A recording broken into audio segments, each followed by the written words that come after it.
Hi, my name is Marti, and you are tuned into a deuxsol radio.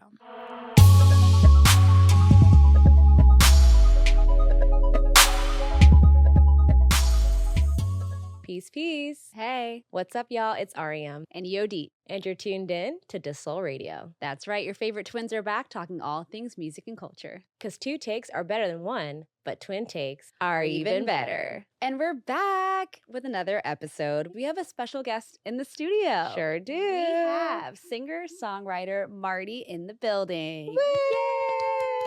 Hi, guys. Thank you so much for having me. I'm super excited and honored that you guys even wanted to have me a part. So I'm excited to be here today. Oh, Marti, we've known you for so many years now. We're all know. from the DMV. Yes, hometown. Hometown, Yes. creative scene. We've been huge fans of your music for years now. Now we can That say that. wonderful. Years I now. love that. Oh, I thank know. you. yes. And we're super excited because you have a new single I out do, called finally. Self Love. We're so excited to dive deeper in this episode. And before we get into your latest and greatest music, we have to Mhm. talk a little bit about all of your music as a whole. And then, of course, give a little insight to the fans about your story. Because I feel like everyone would be so interested to learn more about who Marti is. And so we want to start from the top. So Oh. let's take No, let's take it okay. back to a young Marti. How would you describe you as a child? You know what's funny? I actually went home and visited my grandparents recently. Mhm. And I asked them, because I was raised by my grandparents for half my life and then eventually my father. Mhm. And I was like, what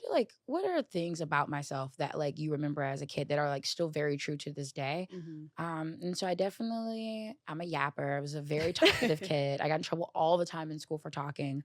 I was definitely always into the arts. Was always wanted to be a fashion designer, and then I Mhm. wanted to be an archaeologist, but I wanted to design the museums for the bones and stuff to go in. Okay. That's very So specific. yeah, I've very always been niche. super into the arts, super into music, but I think the main thing is that I have always been a person, even as a little child, that was I'm gonna do what I want.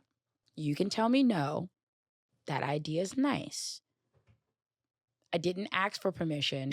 I kind of told you, even if I asked. So Mm. it's either I did it or I'm going to do it and you don't know. Or I guess according to them, they did know. And I just didn't know they knew. How did they react when you had this stern mentality about life?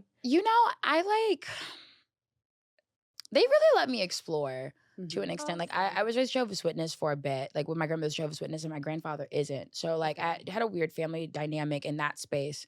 But even my dad was the same way. I think at some point in high school, he was just don't get pregnant, don't get arrested, and don't make me come to the school because there's nothing there's nothing else I can tell you to do. I think that my family has always really accepted that I guess am very different from my siblings and from the other children in my family. Mhm. And I guess I didn't really give them a choice because I was also I'll leave. I was always I will run away. I was very a kid. I was I will get the stick. So in this back is and the run away. ultimatum. You said, I'll Yeah. run away. I've been very steadfast in being who I am for a long time. So that's cool. That's so interesting. Yeah. Do you think that was something that was just always in you, or did you ever feel inspired by others in your family, or do you think that was just something that was just always unique to who you were? I want to say no, it's all me. But my mother is very adventurous and nomadic, and I feel although I didn't spend a lot of time in my childhood with her, Mhm. I am my mother's child. Some things are just genetic, I Right. believe. Mhm. And so I think that curiosity for life and just really defining who I was really comes just from being my mother's child. Mhm. Is it the whole nature versus nurture? kind Yeah, of thing? definitely. Yeah. Yeah. Yeah. That's Wow. real. Spent most of your life in the DMV, correct? I'm completely born and raised Okay. in the DC PG County area, but I went to school in Period. Anne Arundel as well because my Okay. grandparents lived out there, and Mhm. the education was better. So, Mhm. but yeah, I'm proper born and raised. My family has been in DC since I want to say honestly, truthfully, the 1800s. Wow. Oh, wow. Wow. Yeah. So you are proper Like you have that proper lineage. Yeah. That proper tie. My with the family DMV. after like, I feel like this is kind of dark, but I think it's really cool. My family after slavery, where they were like in the Richmond area, and they Mhm. migrated to DC. Which makes sense. Yeah. Yeah, I mean, Yeah. which a lot of A people lot of people did Yeah. that. Yeah, and so my family has been here for a very long time in DC, and so yeah, it's like that's like home. That's Like deep. Yeah. I've been in it's New deep. York for a long time, and I've lived in other places, and they always go like, "You're no, I'm from DC." Right. I don't care how long I'm from DC. Period. That's home. You Yeah, know? and I'm incredibly proud of where we're Mhm. from. I Yeah. think Yeah. there's like I love every other city I've lived in as well. And I Mhm. think there's beautiful attributes, but I think that like home is the foundation blocks of where you come from. Mhm. And like we come from such a rich space of Mhm. like all different cultures, especially diasporic cultures. And I think that's Mhm. like one of the things that I love. Like I know so much about like West African, Nigerian, Mhm. Ghanaian food, but I also know a lot about Ethiopian food and Hey, like you're looking you know, at the products right yeah, here. Mhm. and it like Egyptian, Moroccan, Italian, French. Like there's just there's food, DC. It's Yeah. so culturally diverse. Yeah, it's diverse and Yeah. like I think it prepared me for the world I wanted to go into. And so I can't be one of those people that like leaves their city and turns their back on it. Like it is the reason I exist because it exists. Yep. So like literally on so many Yeah. levels. So No, that's yeah. real. So would you say being from the DMV has somehow informed your musical career? Absolutely. Like y'all don't know this, or y'all might know this, but before I started making music, I was very into the go-go world. And I was like also, working behind the scenes for events and stuff. I was putting together, shows. But I sang in a band. I sang in a go-go band. Wait, pause. What? How did I not know this? It is a lore that a lot of people, unless they really know me, don't know. But I was like, you remember Go-Go Central? Of Yeah. course. I was like popular on Go-Go Central. Like I had the same birthday as the dude who started, like the general. And so like on our birthdays, it would be like happy birthday. Like my nickname used to be Teasy. Oh. And so it'd be like happy my birthday to like the God. general and Teasy. And like I like used to go to GGC meetups. I was in the Go-Go. I like managed High Quality. I worked for Oh New my Visions. I'm like shouted out on a God. bunch of songs. Oh my. Like ATZ. And Oh I'm from my Riverdale. So That's like, why hey, we never Riverdale. connected. Yeah. I've never put this I together. rebranded. What? Yo, wait. So well, because that's completely slipped our mind. Not on purpose. I Crazy. just like I think that when I outgrow things, I go like I can close this chapter and walk Mhm. away knowing this space exists. But like even like a lot of the members like in New Visions, like New Impressions, excuse me. Like I've known like TJ and all of them from way back in the day. Aw. Like that's how I met Ling and there's even like Destiny. Like that's Wow. how we went to the Go-Go's together. Like I'm talking Wow. about like 15, we all going to Waldorf. Like Wow. yeah, like I was in the love Go-Go that. 3-4 times a week in high I school. love that. It saved my life. I mean, Go-Go, like I love, first of all, I love this revelation. Yeah. Ariam and I We're are learning in having real because time. it's like, it all makes sense. And then we just love, obviously, the Go-Go scene, Go-Go culture, everything that's like attributed to the it's sound. punk. It's so unique and special to the DMV in the DC area. Specific. And that just like gave me all the feels just now. My brothers used to have a band and they used to practice in my basement. Like Aw. I've helped throw Go-Go's, but I wasn't ready to make music.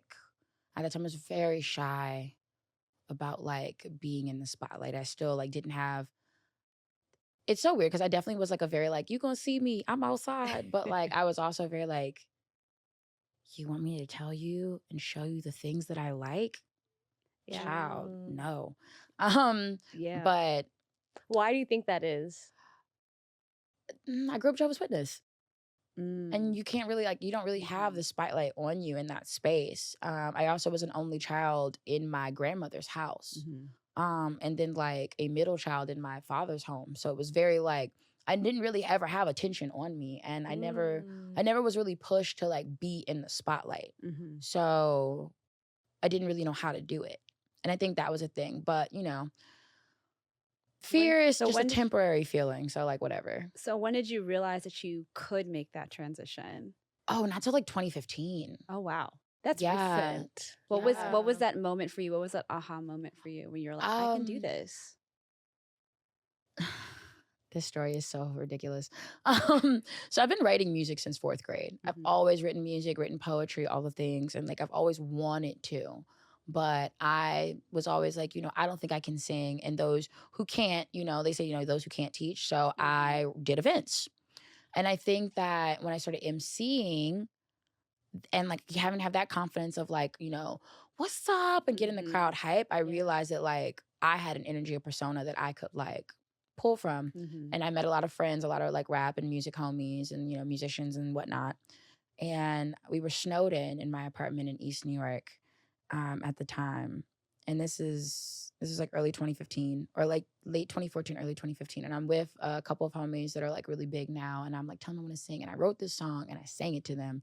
And they were like, yo, that's crazy. You gotta do that. And I was like, I don't know. And then I started working with like with some friends from Awful, just like on music. Shout out to Keith Charles. And I used to be in the studio with him like every night, and he was like working on one of his projects.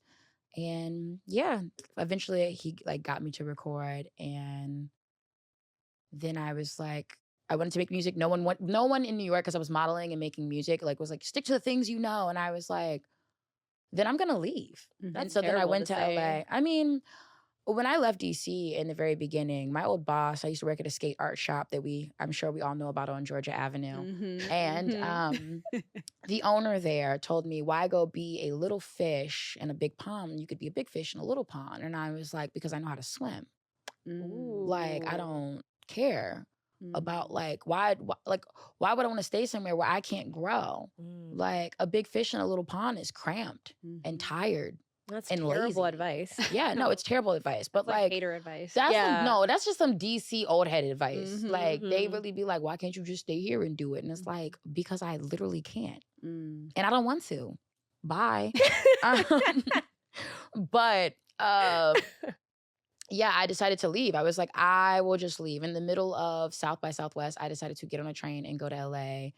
And that's where I met like Gianni Lee and Jeffrey Rashad, who produced Lust, my very first single. Shout out to him. I love Jeffrey. And I started making music with them. Also, Gianni helped me with the very first rollout, that 12-minute freestyle. Jeffrey did the piano on that. Okay. And Gianni helped me with the art direction and like reintroduced me to Shabazz, who was doing Electric Circus and working for Saint Haran. And that's how I got that playlisting. And the rest is history. Cool. So yeah. That's dope. Yeah. So crazy. Like I will leave and go somewhere else if I can't get what I want. And shout out to you for always taking that chance on yourself. Right. Imagine if you listened to that advice. Like I know. your story would be totally different. No, I know. I mean, I'd probably be like a really like famous model, but I'd probably be miserable.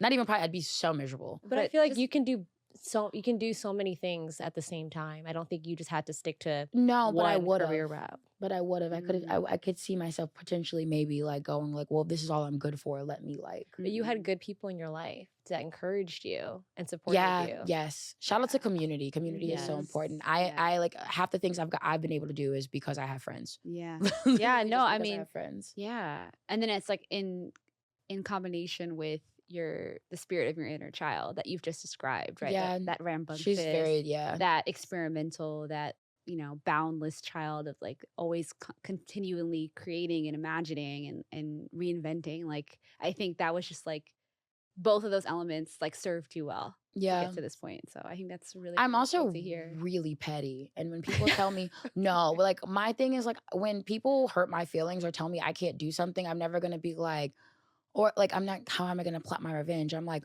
well, since you think I can't, now you have to see me everywhere. Like, I'm going to be on every billboard. I'm going to be with all your favorite musicians. I'm going to be everywhere. Yeah. Now what? Who can't do what? That's exactly, that reminds me of when Childish Gambino said he made Redbone out of being petty. Like just sometimes you just need a little drive. Yeah. I love making art to like make people mad just because it exists. That like really like brings me joy a little bit, but it's not like a driving reason. But sometimes you just gotta be like, well, it's a little. It said no. It's rewarding. Yeah, it's rewarding though. We have to stroke the ego sometimes. Just a little. You can't be all soul. Yeah, like you gotta have some ego in there.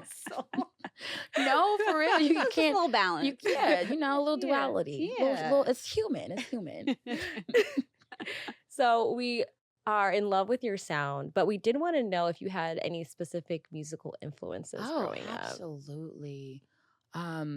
First love of my life musically, and which I'm sure you can tell in the music I make to this day, is Billie Holiday. Yes. Yeah. We love a bi icon. We Yes, do. yes. We love a Maryland native, Mm-hmm. a Maryland icon, a wonderful, powerful Black woman.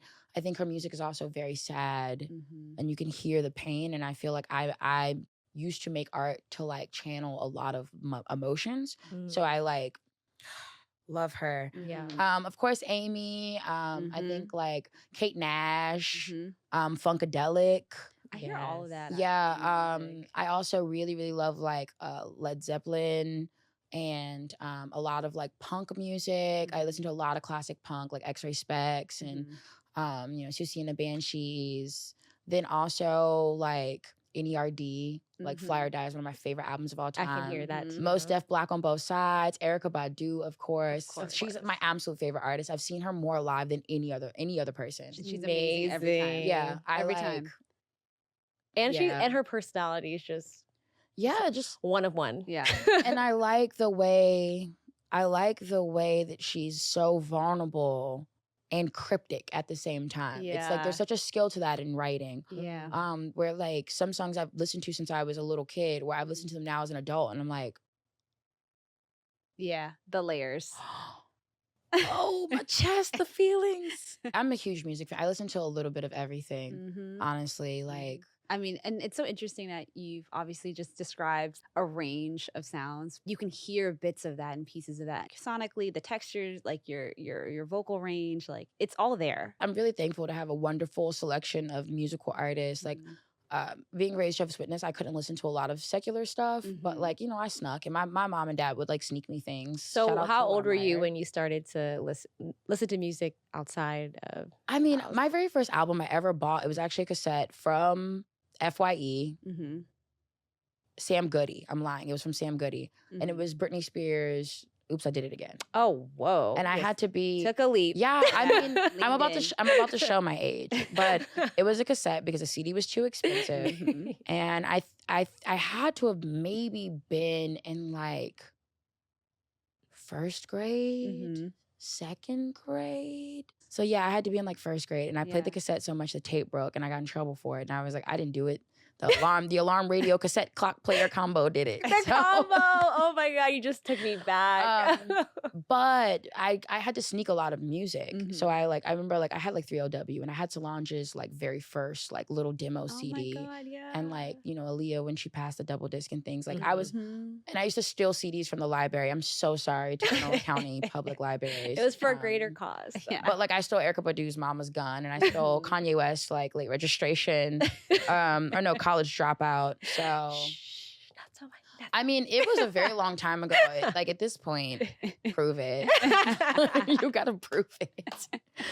But I spent a lot of time listening to the music that everyone else listened to because I'm a kid. So my grandmother was like very like Motown and like Frank Sinatra, Billie Holiday, all of that. My grandfather listened to a lot of acid jazz and like 70s funk and soul. I hear a lot of blues in your music too, like Yeah. bluesy, like some of like the way that the guitar is played. It just kind of echoes that to me. I in my think that opinion. all of the sounds that I channel definitely show that though, because I think that like, of course, and there's an element of jazz, but in Funkadelic, I mean, Maggot Brain, that intro guitar Yep.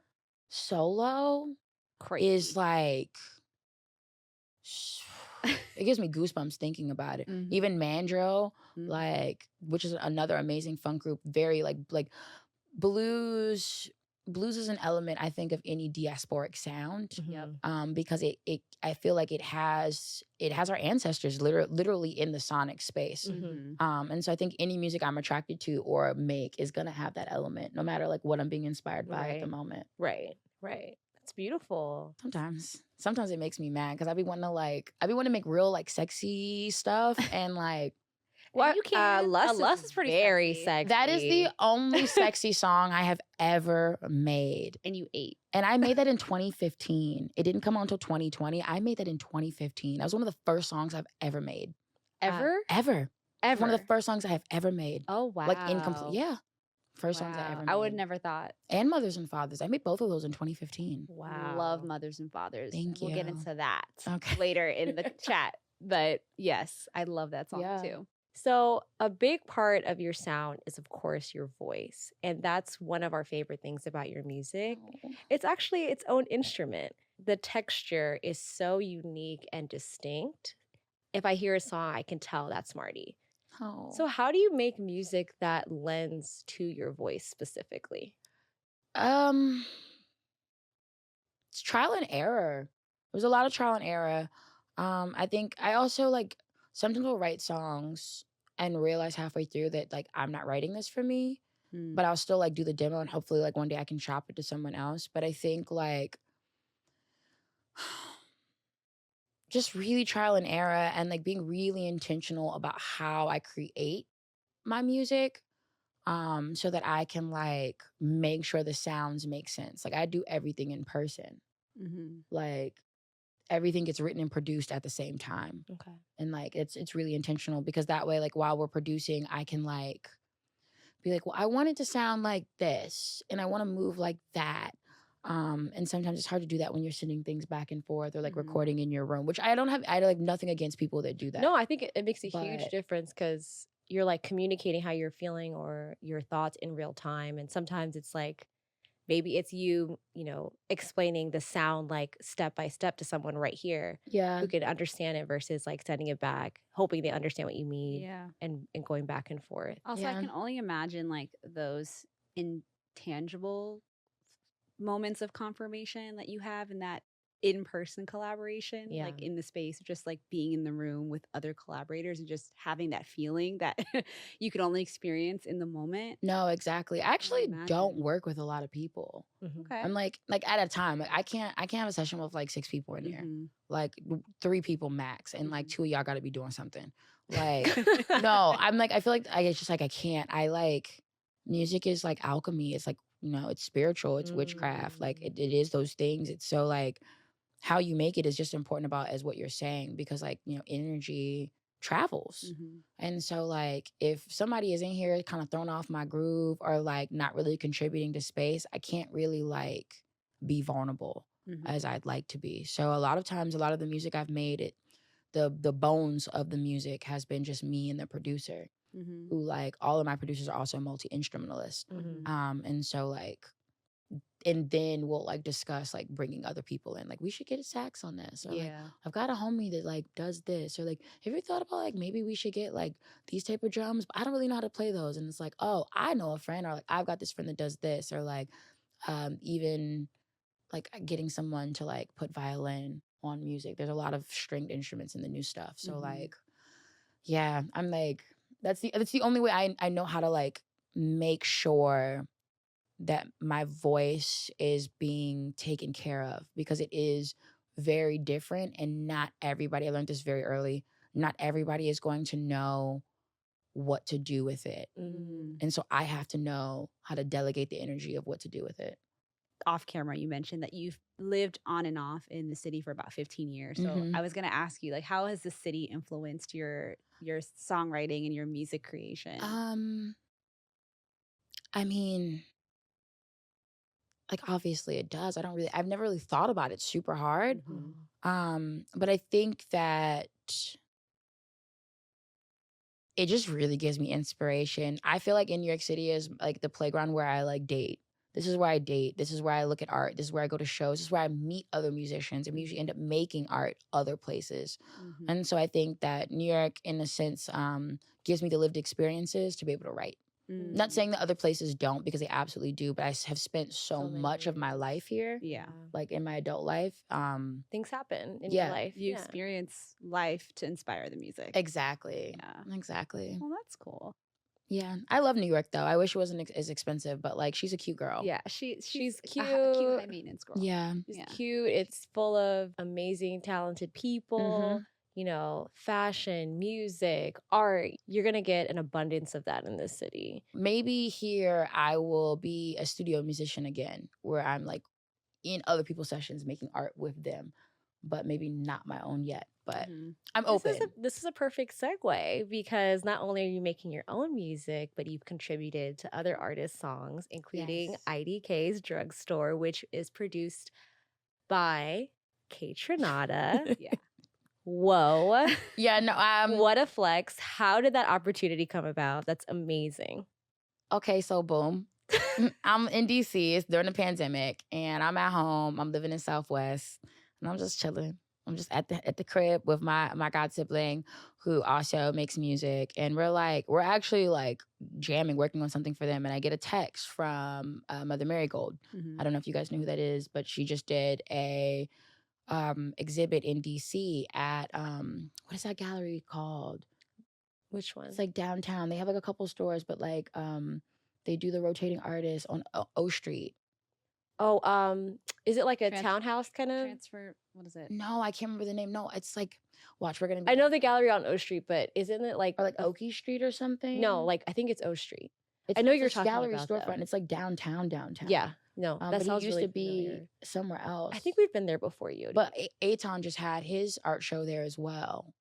I can't think of it. I know, but I hate it's this like for us. I know, like, why because am I drawing a it's an blank? amazing DC staple, and I really wish that I could remember the name. But she's an amazing artist, like good friend of mine. I met her when I was like working and like kind of hanging out with like the Awful Records crew, and she's like, "Yo, what are you doing?" And I'm like, "Girl, no, nothing. I'm in the house." Why? Mind you, she does not live in DC. She's like, "Oh," but she has family that's like lives from the hood, like in the hood that I like grew up in. She's like, "Oh, nothing. I'm just here at the studio," and I'm like, "Oh, that's cool." She's like, "Would you want to come down here and like make music?" And I was like, "No, girl, because it's snowing." And she was like, "No," I was literally like, "No, it's snowing." I don't blame you. And then she was like, and I was broke. This was like, I was broke. And she was like, "Well, I'm gonna send you something. I'm in the studio with IDK, and he's working on a project with Kaytranada, and we need somebody to come and like work on this verse and like, put some vocals in some of the songs." And I was like, Same. "What?" me, like of all the singers, I'm like, me, because I don't normally think that like people want to work. My voice is so distinct that like when rappers and like other artists like want to work with singers, I always think they want someone who's like R&B, and I'm not really R&B. So I was like, "Okay, what time I gotta be there?" And she was like, "Okay, here's the address." And it was way in Virginia, and it was snowing, and I like. I got my friend to get me a black XL because it was snowing, so we needed the truck. And I'm just like the tires. Yeah, and I'm just like I'm in there with my sweatpants on, like, what am I doing? What am I doing? I was like, I don't even know if I want to do this. And my godson was like, "No, girl, you got this." And I'm like, I don't know if I want to do this. And then we got there, and like I had met IDK before. I hosted a showcase in South by back in like 2015. But we didn't really know each other. And then, I just like recorded it. I hung out. We ate pizza. We talked about growing up in PG County because he's from the DMV. Yeah. Like he went to Bowie High School, and I went to Parkdale. Like so we talked about like growing up on like the northern side of PG, and just like it was cool. And like his manager, who's also an angel, like they were very sweet, and the whole process of it coming out was very smooth.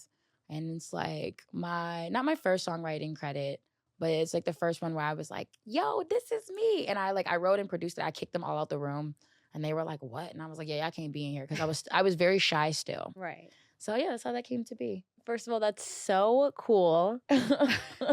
And the journey to get there, wow, that's a story in itself. But when you heard the song, you ended up writing the chorus in real time, like while you were there.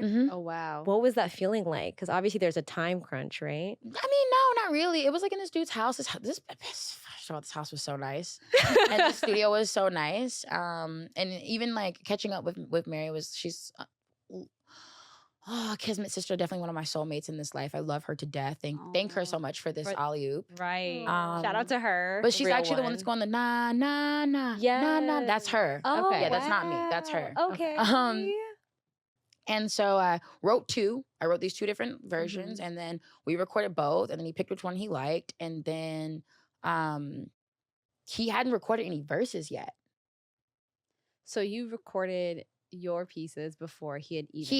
He had some of the ideas. He had ideas, but it wasn't all the way together yet. Okay. And so I just kind of went off of like So what he was basically talking about, because he didn't. The verse wasn't all the way together yet. Okay. Like the song, like I said, he had ideas, but nothing was done. And so I wrote these two, and then I recorded both, and then he picked which one he liked, and then I like recorded it like 50 million times, and then we like went through, me and the engineer picked the three we liked the most, played those three, he picked the one, and then that was it. Wow. And then he recorded the rest of the song like right there. Wow, that's crazy. Yeah. But I still like needed to make sure that I was keeping it very like me, so I like that get close, you want me, like you're so sweet. Like I would write that for a song for myself, like in that like cadence style. So I just like, as I'm making this for him, I needed to make sure that it was still like authentically something for myself, because I had to sing it. And it paired so well with the production. Yeah, and I didn't know it was gonna be the intro. I didn't know. Oh wow. And I was like, I remember Are you like shocked when you found out? Yeah, no, I like, because I just like, I be so flabbergasted that people like my art and want to work with me, like still to this day. I'm like always genuinely surprised that people like my art. Wow. So I'm like, you shouldn't be. You shouldn't be, clearly. I don't know if I'm ever gonna get like used to it. It's just, it's like, it's weird in a good way, where it's always like, I don't really know what to do. But I'm so like happy about it. You just flowed so well on that track. Thank you. I think like I also channeled, so I made music with Koji Radical in the UK. Like this was like the first kind of like things I worked on, his In God's Body project. And like we wrote that music together in the studio. And I think that I pulled a lot of inspiration for this IDK track. Because everybody else who I've worked with like Wave IQ, and I've worked with like Duckworth. And awesome. I did like the Blood Orange album for like Negro Swan, and which is iconic. Yeah, I like that whole day is such a crazy story in itself too. But I didn't know I was going to be on the album until it got released with the thank yous. Wow. Yeah, I didn't know. So you had no idea? No, that's crazy. I didn't know. So what happened when you did find out? What was your reaction? That, like literally that. I was just like, what? And like my manager called me. My manager called me and she was like, girl. And then I had to call my best friend, because that night is also such a like that studio that night in LA is so crazy. It's one of the craziest, I think, music stories. That is just something that has to go in the vault forever though. Like it's such a crazy night. But I like I was so unconfident and so nervous that I didn't think that he would use anything. Oh, wow. For that song. And so I left being like, I feel good. And like I also like had a rare music sighting of someone I love. And I was just like, you know what? That was good. I like appreciate, I feel honored that he even like thought of inviting me. Like that's so crazy, because I don't even have music out, and I like am not like a musician, even though like I was, but like to me I didn't feel like I was. And so yeah. And then like he invited me to the show at the Lincoln Theater. Wow. And I got to watch him and Ian Isaiah perform it live, and Ian sang my parts for me. That's crazy. And that was really cute. And I was with Stevie, and Stevie was like I was with him and Selecta, and they were kind of laughing at me because I was crying. But it was like they weren't laughing. And I like that they were there. They were just like, they were like, look at they you. They were hyped for you. They were supporting you. You know? know? Yeah. I feel like even now you can see like my face is like, I feel like slightly turning. You're smiling ear to ear.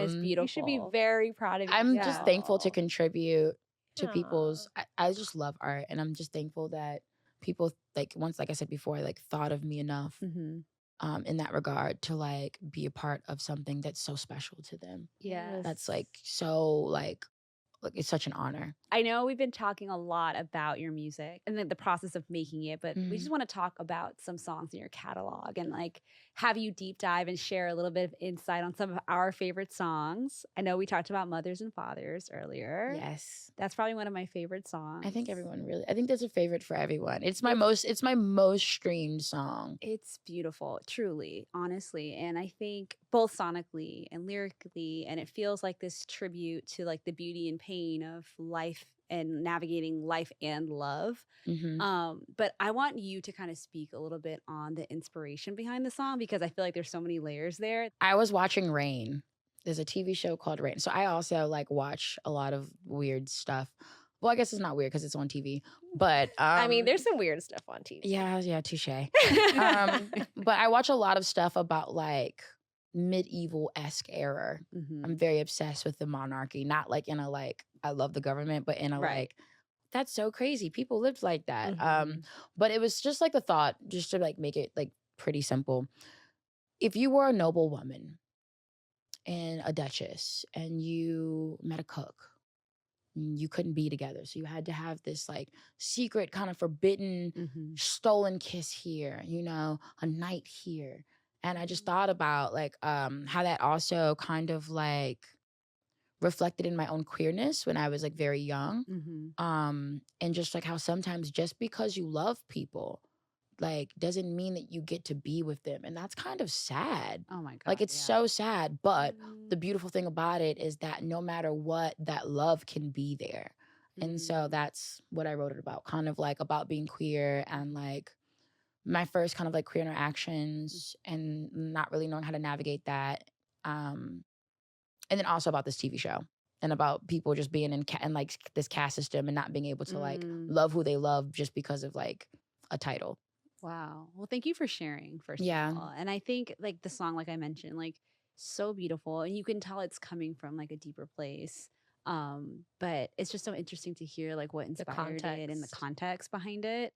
But yeah, thank you for sharing. Thank you. And the beautiful video, we see a lot of familiar faces, which I love. Yeah, I see Said up in there. I love Said. Yes, we love Said. They are a wonderful musician and all-around artist from the DMV and a fixture for sure. It just looks like Black joy. Yeah. Throughout the entire video. That was the inspiration for the video. I wanted Black Americana.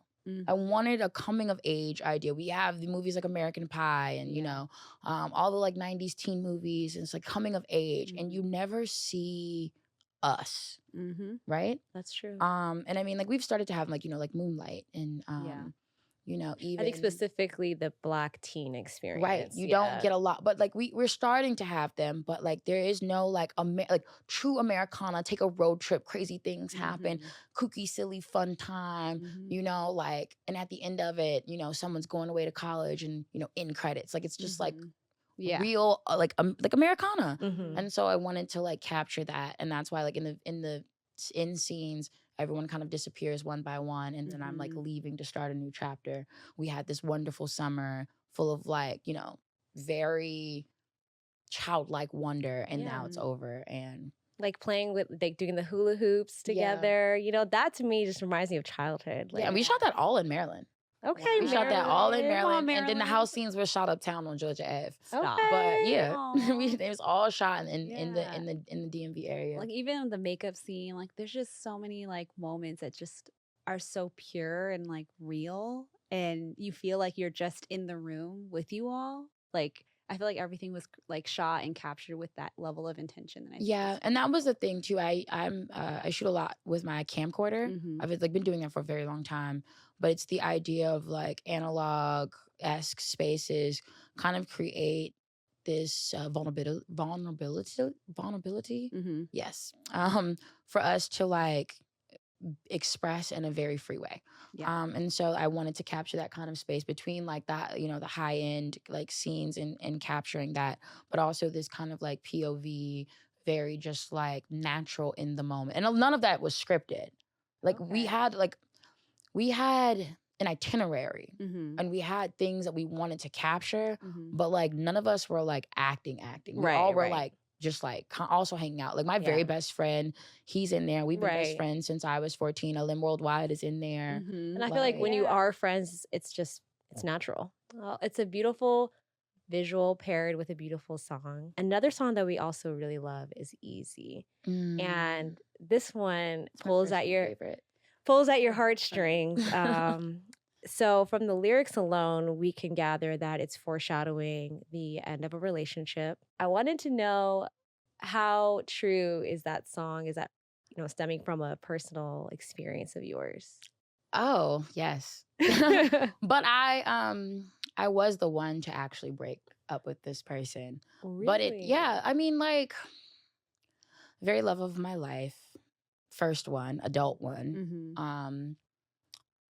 I met them overseas. I was living in London, and we were trying to do the long distance thing when I came back, and it wasn't really working. And there was just this moment where like it just got really hard. His career was taking off, and like my dad was sick, and I was kind of like in this limbo of like I could really go anywhere with anything that I was doing. So I was like, I don't really know.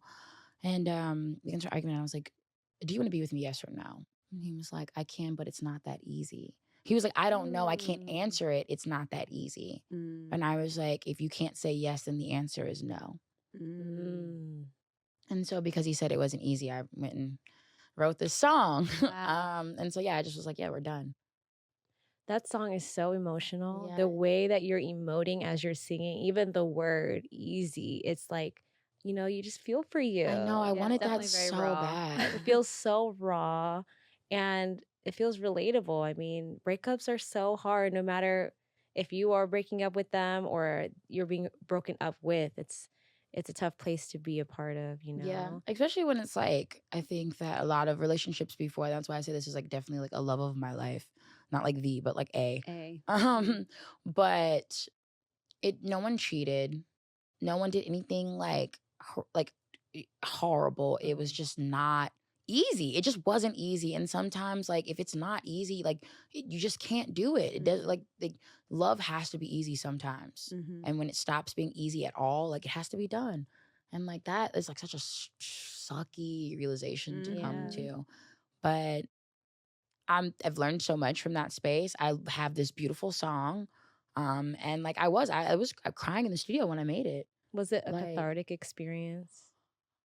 Yeah, it was a lot of things. I like also feel like I was like channeling like the women in my life, my grandmother, my mother, my great grandmother, like just like about like the difficultness with men. And so it was like, I don't know, it was like a real out of body experience too. And I don't remember recording. I only remember getting into the booth and I remember crying. And that's kind of it. Wow. It's so interesting that you say that you don't remember the process, but you have this product. Do you often listen back to it to reflect at all? I don't listen to a lot of my music. I feel like that sounds so. I feel like every artist. I'm listening to what I'm making now, what's about to come out, and like things like that. But like once it's done and it's out, I'm kind of like, it's no longer mine. It's the world, and it feels different. Yeah. So we're also excited to dive a bit deeper on your recently released single, Yes. Self-Love. Yes. Congratulations. Thank you. Thank Thank you. So we got to talk about the inspiration behind this song. Tell us a little bit more about that. So after this breakup with this person from Easy, it took me so long to get over him. Like it's so embarrassing to say that out loud, but No, like it is wrong with not. that. no, just because he might hear this. That's the only reason why I'm slightly embarrassed, and I like don't kind of. But want you're him to know that. human. Remember Yeah, that. like, he You're can't know human. that. No, I'm joking. No, I'm joking. We're actually cool now. We're like friends. We speak sometimes, but it took me so long to get over him. Like I'd never been like in love like that, and like I really lost myself. And I started working on the project that's about to come out now. Well, not now, but that's gonna come out. And I, during the pandemic, started feeling better. I finally had to sit with myself and was like, girl, get a grip. So as I'm writing this song about going through the process of heartbreak, I realized that a part of that has to be a song for myself. So I couldn't think of anything else to name. I really like wrestled with like so many names because I was like, I don't want it to be corny, but I'm a Virgo and I overthink. But the song is like a third person love letter to myself. It's like imagine sitting in the mirror, like some Issa Rae, like, and that's like the "You make me smile, baby," like that. Like it's just me supposed to be like, even the ad lib is supposed to be me like in the mirror, and the mirror's talking back. So yeah, that's the insult behind it. And it's funny, I got into another relationship, and that was terrible, absolutely worst relationship of my whole life. Okay. And I didn't put out any music, and I was like, I'm ready to do it. I'm ready to like put out this project that I shelved for this person. And I was going through the songs, and I was like, wait, this is such a like crazy correlation moment. And that's like how self-love like officially, because it wasn't gonna come out. It was never, no one was ever gonna hear it. And that's how it became the single. So Wow. But what made you pull the trigger to release it? because I was just like, yeah, like I need to love myself, like actually for real. Because what am I doing?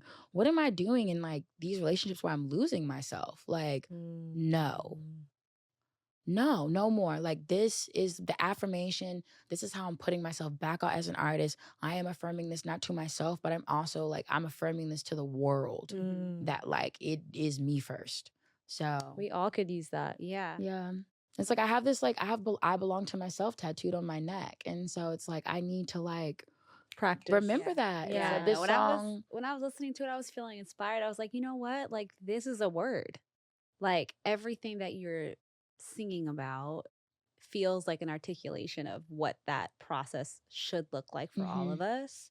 And even explaining that, like the back and forth of that reflection moment, like that could be applied to anyone listening. Like they can put themselves in that position through hearing this song and this music. So shout out to you for being so generous and not shelving it, because thank you. It's a beautiful song. I also like feel like we don't have enough love songs for like ourselves. We have love songs for everything, even like cars and stuff. And like I was just like I was trying to think about how to make this a love song that people could sing to their loved ones, dedicate to their loved ones, but also like be able to like sing to them. So because how you're singing it, it could also be like, you know, a dialogue with someone. It could be like, you know, you're talking to the love of your life, or your it could child, be or your parent, anyone, or you know what I mean, your sister, like you know what I mean, like it transcends. It's all not types sexual of love. at all. Yeah. And like that was the key as well. Like that's so beautiful, Marti. Oh, thank you. I also wanted to shout out that you were able to produce this with Rob Stokes. I love Rob Stokes. So one of my favorite people. And I remember you mentioned earlier that you always work with amazing people that get your vision. How did that collab come about? I mean, you know, I'm in DC. We chilling. I worked as songwriter at the time, and like I mean, I've been in the music scene in DC. You guys know for a long time, so I kind of not like know everybody, but like I know a lot of people. Right. When I lived in Southwest, he worked at a restaurant. I don't remember the name, but it was down the street from my house. I used to go all the time because I'm just like I'm gonna harass my friends. I'm gonna harass my friends. And then we finally were like, we should make music, and he invited me to the studio and. Yeah, the rest is history. And, you know, I'm going to tell you this. You love Rob. I love Rob. Me too. You're in for such a very pleasant treat. You're in for such a pleasant treat. Does that mean there's more coming? There is a lot more.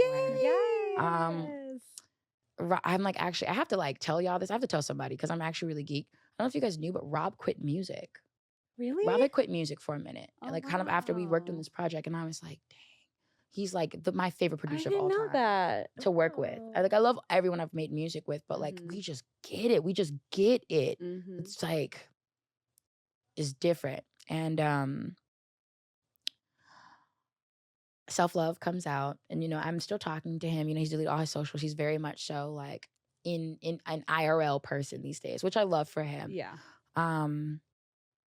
Self-Love is coming out. You know, we're discussing the things. I like to make sure everyone gets credits, all of that. And he was like, I'm not coming back to music, but like, I want to make music with you. And I was like, oh my, I had no idea. And so we're working on stuff right now. Wait. That makes me so happy to hear that. Yeah, and he's produced a lot of the music on the project. Yeah. Wow. So okay, you just like dropped a whole bunch of bombs on me. Because you know, I love Rob. I think he's one of like the most amazing musicians and producers. And the fact that you guys collabed made my heart so like smile. I feel the same way. I love Rob. And when I send this to him and he sees this, he's gonna be like, oh my God, you're so nice. He's so humble. No, he is. He's such an amazing human. We love a humble king. He is. And he gets it. He gets it. And he's respectful. Like of like when I'm like I don't like that, it's not like, well, you know, he's like, okay, it's not like a pushback. Yeah. And like I'm very like hands-on in the production process of like how things sound, and like we work. Yeah. He helped me put together the band for the Kennedy Center show. And he played the drums for that. Oh, Yeah. We've seen him perform live. He's Yeah. an amazing drummer. I love Rob. Oh my Yeah. gosh. Yeah. Well, I'm glad to hear that you all will be continuing the work. And I love what we do. Rob, I love you. Hope you're doing well. No, seriously. Thank you. Before we wrap, we just had 2 questions for you. You've talked to us about your process. You've talked to us about your journey, like learnings. You've talked about challenges you've had to navigate. What's a piece of advice you'd give to someone that is just starting out in their artistic journey? Don't do it. There's no money. No, I'm joking. I'm joking. I'm joking. I think that this is what I told all my friends that are like kind of like, you know, just starting or like repicking, because I'm also kind of in the beginning of my journey, I feel like, as well. There are no rules. There are no rules. Stop listening to people tell you about what you should be doing. Unless they're telling you, take that flight, take that risk, move out of that apartment, make that song, drop that video, do what, you know what I mean? And it's something to push you. Like, I wouldn't really listen to it too much. I think about all the advice I've been given, and it's like, I ain't eat that. You kind of set me back with that. That's you. That's not me. You can listen to things with a grain of salt, but like, follow your own intuitions, because only you can take you where you need to go. Nothing else matters. Silence all the noise. Yeah. Because like, people be saying stuff and don't even know what they're talking about. Right. So yeah. That's good advice. Being a big fish in a small pond. Take the chances, take the risk on yourself, silence the noise. So you hinted at this. I did. And we've been we've been so excited to just, you know, dive deep with your latest single. It's been a great new song to listen to. Thank you. Does that mean that a project is in the works? Our project is coming. Yay. It is done. Cover art is shot. Oh my God. That's finals are done. It needs to be mixed and mastered. We're going through that kind of process right now. A name has been picked. Dates for it are not picked. I don't know when. Spring. Oh my God. In the spring. But yeah, there's a project coming. Yay. There'll be another single pretty soon. Yay. Not this year, but early next year. Yes. And then 2024 is wait. We're not that over. Yeah, I know. So 2025 will be my first actual project I've ever put out. And I'll tell you guys the name. I feel like it's time. I'm okay with that. Are we getting an exclusive? You guys are. Show? So the project, Self Love, is the debut single from the project that I'm going to put out in spring called A Rose with Root Rot. Yeah. Oh my God. Y'all heard it here. We got The exclusively exclusive. on deuxsol Radio. Yes. Marti's got a project on the way. Yeah, I'm excited. It's a couple tracks. I've got a really cool feature with a wonderful artist who I'm a big fan and admirer of. I worked mostly with DMV artists. Cool. On the majority of almost all of it. Like 98%. Nice. And yeah. And I'm also like working on a new project now. Like this has been done. This is amazing. So, yeah, there's a lot of stuff. I'm gonna finally stop being stingy and share. Yes. Yes. Yeah. Share, please. Please, we want it. We need it. Thank you. So excited to hear that a project is on the way. Yay. We're definitely tuning in. What does the future look like for Marti? I don't know. I would love to go on tour. I would love to like collab with, you know, more artists and, you know, people that I admire and love, but I'm actually about to go back to school. Okay. Yeah, I'm about to go back to school for digital music and art management. Amazing. Just to sharpen my own music skills. There's a lot of classes in the course. But eventually I want to open up my own music venue in DC. I really miss Velvet Lounge and what it created for the youth. R.I.P. I know. Velvet. R.I.P. And I don't think there are enough spaces for young Black and brown and queer kids. Like, you could look and do and be into anything and show up at this place, and it was always a safe space. It really was. It truly was. And I think the youth need that. And although, you know, I live in New York and I've lived in all these places, DC is the city that I want to cater to for that, because it is where, you know, I felt the safest exploring and expressing my art. I'm going to do that, and also through this, do some programming. Okay. Like, let me score a fashion show. Let me do the programming for MoMA PS1. Work with, you know, the Guggenheim, things like that. And unfortunately, although I have the experience, the degree is important. So yeah. And just experience and fine tuning your skills. Yeah. I think that's amazing. So I'm gonna still continue to make music and do the things, but I want to like help push culture forward in a space that isn't just through my sound, like helping others with platforms as well, because it's something I've always loved to do and been good at. So, and I can do both. Yes. So you can do it all. That's the biggest takeaway from this conversation. Is you are boundless and always exploring, always evolving. And thank you for that continued evolution, because we get to reap the benefits. Yes. Oh, thank you. I really appreciate that. We're so proud of you, Marti. Oh, Just hearing thank you. I'm proud of you guys. I'm every time I see anybody from home, I'm always like, yes, this is great. Thank you, Marti. So yeah, I just want to say like thank you guys for having me on, and like I'm always infinitely proud and supporting and in your corner as well. Likewise, Marti. This has been such a great conversation. Thank you for joining us on deuxsol Radio. But before we go, would you like to plug yourself in? Where can our listeners find you, listen to you, all of the things? Yeah, I'm a person on the internet. So my all my social media is misfit.marti, Marti. My Instagram is misfit.marti. But you can find me on all streaming platforms. Just my artist name is Marti. In any of the songs. But there's a link on my Instagram bio. And all of my social media, there's a link. So, yeah, find me on Instagram, Twitter, TikTok, Tumblr. I'm on Tumblr. Okay, still hanging on, huh? My secret blog. We love Tumblr, Tumblr kids. But yeah, Misfit Marti on all things. And that wraps up today's episode, you guys. If you like what you heard, you can keep up with us on our socials at DEUXSOL. That's at deuxsol. You can watch us on YouTube, and you can listen to us on Spotify, Apple Podcasts, Google Podcasts. If you can hear it, we'll be on it. And till next time, guys, peace.